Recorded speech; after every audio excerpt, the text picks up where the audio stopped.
the chase and the hunt, and I set the pace when I'm running. I always take what I want and I always give it 100. Don't need a bank, no I'm funded. Play the game like it's nothing. I'm always thankful for something. Don't take for granted, stay humble. Now wake up! Well, hello everybody and welcome to another episode of CorbinCenter. First of all, for some Corbinite recognition, this one I just got to go out to a general now. I am very vocal about the fact that I normally don't do podcasts, and it's not like that's going to change, but I did enjoy these guys. Shining Wizard Podcast, you are my shout out for this time.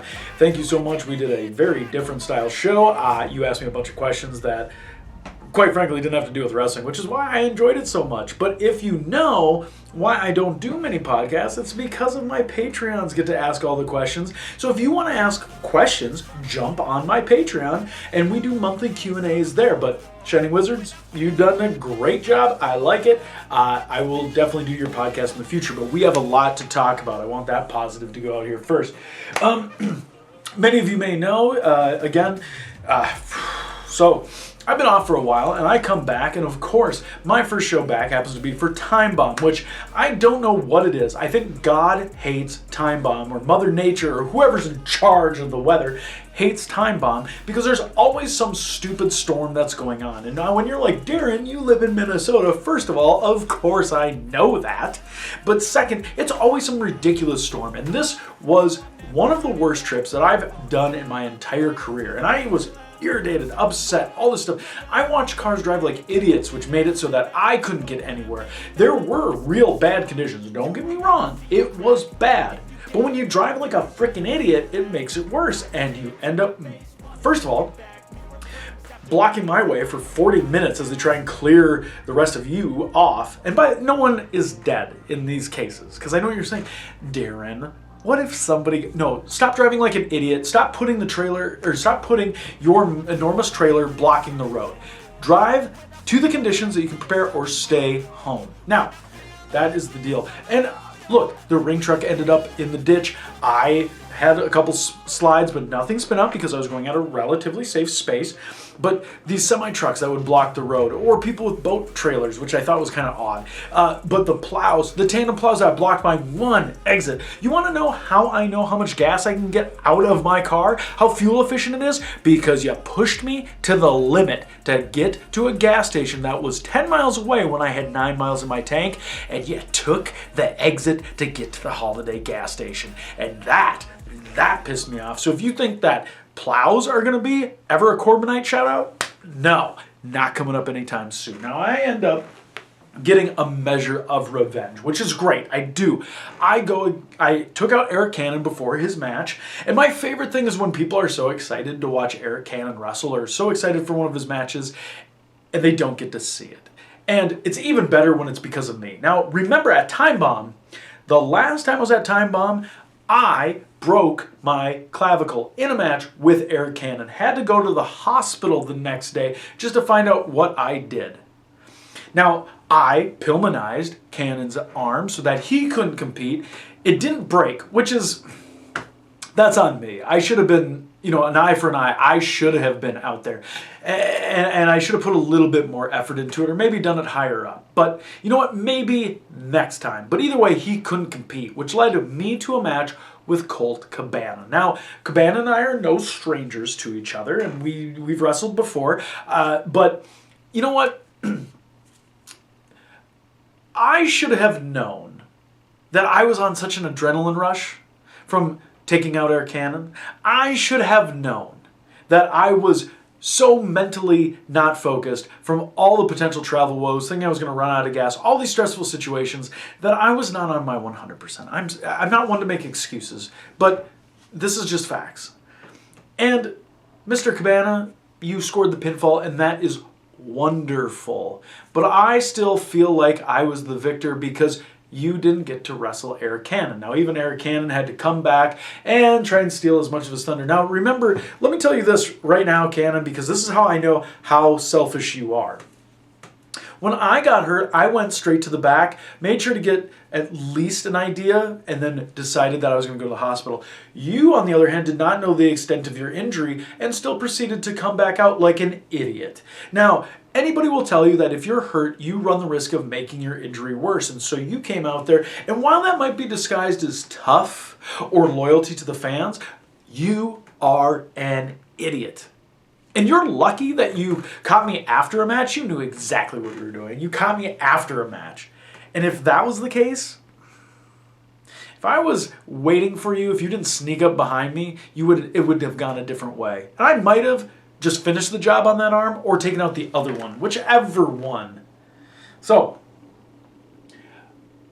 I wish I could wrap up everything in a nice little bow here, but here is something that's really frustrating me. Maybe you've seen it make the rounds.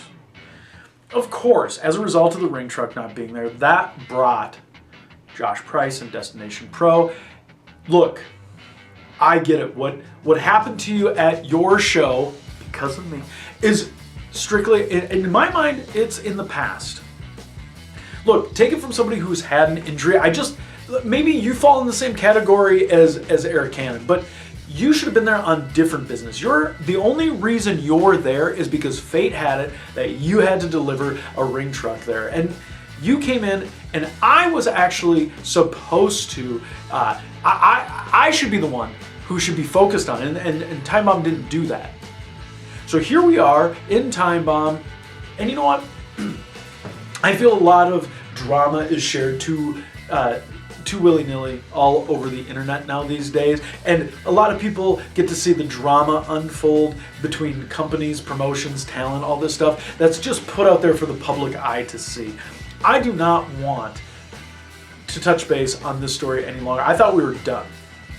But yes, there was an altercation, and yes, they've seen your side of it. So it's okay. I'm going to let you do this. I know that there's a lot of people who have a tendency to go on Facebook or social media and give just their side of the story, like a scathing, tongue lashing, and trying to do a defamation of character. And that's exactly what you're trying to do. Do not think for one moment that you are in it. And I'm telling you right here, while I'm going to take the higher road and not actually address this situation. It's not, whatever, it's in the past. I mean, what's going to happen? Are you going to tell me no, don't come to April 15th? No. And you're actually lucky that it didn't escalate more than what you saw. And we can point fingers at who was to blame and who did this, but I have nothing to say. I will let you do this, and I'm going to take the high road, and you can paint whatever picture you want of me, but I don't care. I hope that when you know I'm coming to April 15th, that maybe you handle business in a whole different way, rather than apologizing for your behavior because you don't want to upset Time Bomb. The best thing you could have done is just brought the ring and shut up. But no, you're one of those, you have to resolve issues and get in my business, and I was already busy. I'm not going to give you the satisfaction, and I'm not going to give anyone else the satisfaction of hearing what exactly happened, because it will all come to light. There was enough people to see it. So you can play the big guy role. You can be the conquering. You can be the upstanding citizen. I appreciate you. That's great. That's awesome. Darin Corbin, the loudmouth mercenary, the asshole. Yeah, he's the guy. He's the one. Yeah, we'll let that story fly. So see you April 15th. But anyway, I wasn't done on this weekend. No, I came back, and of course, as I come to First Wrestling at the VFW, remember, I was the first ever Uptown VFW champion. I was the guy who put that place on the map. But somehow Devon Monroe thinks that he's suddenly the only champion that matters around there. Now, he might be everyone's pick. Like, he might be First Wrestling, the FWF. He might be their champion. But that doesn't stray away from the fact that the most prestigious championship in that company is around my waist, and we are almost going on a year. It was very bold of you to make a title versus title match. I know that you think you had me beat. I know that you think that you're one win away from being either a double champion or the next WrestlePalooza champion. I just don't feel that on a B show, on an impromptu, no. I don't feel like we give that away. Look, you want to go big, you want to announce it, sure, that's fine. You want to come at me, but like, how about you prep for it? You want Lord to stay in the back? How about you make sure that I know who's going to be there? When Effie makes a surprise appearance, you know the history I have with Effie. It's actually pretty lucky that I didn't bleed all over, because every time we've been in the ring together, that's what happens. So don't blame me for having lore when you had somebody who was a surprise that wasn't even supposed to be in the stage show up. What I'm saying is, when this match goes down, I want to make sure it's a headline. I want to make sure that people know that they can come and watch and that we're both equal playing field prepared.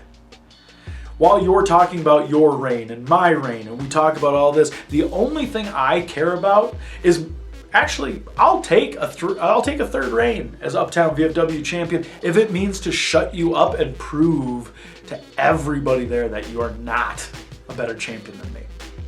I will 100% do that. But you're not going to just announce it at a random throwaway.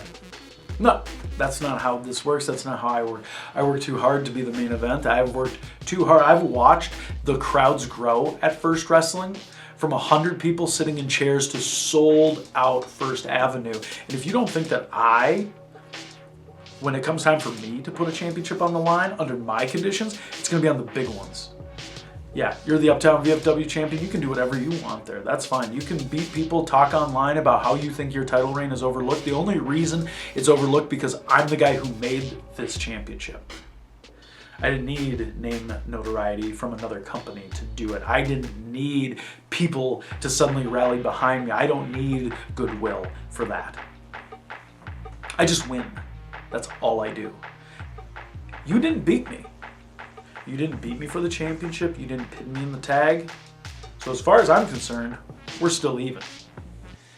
But have your moment, because eventually your time's going to run out. So with that said, I've had a lot to cover, and there's still stuff that you should be appreciative of me, the Loudmouth Mercenary, keeping my mouth shut on a lot of different topics. But I'm sure I'll have more to talk about. So join me again. Same time next week, shall we?